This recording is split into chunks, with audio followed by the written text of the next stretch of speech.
Bhojpuri industry के superstar कहे जाने वाले खेसारी लाल यादव भाई इन दिनों अपनी फिटनेस पर कुछ ज़्यादा ही ध्यान दे रहे हैं।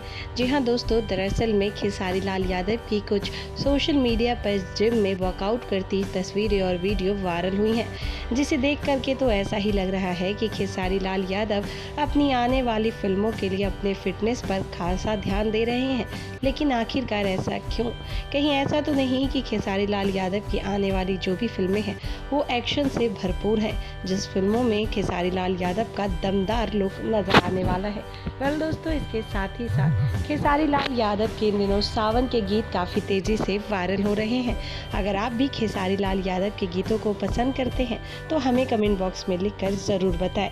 साथ ही साथ हमारे चैनल को सब्सक्राइब करें एंड बेल आइकन का बटन प्रेस करें ताकि लेटेस्ट अपडेट सबसे पहले आप तक पहुँचे।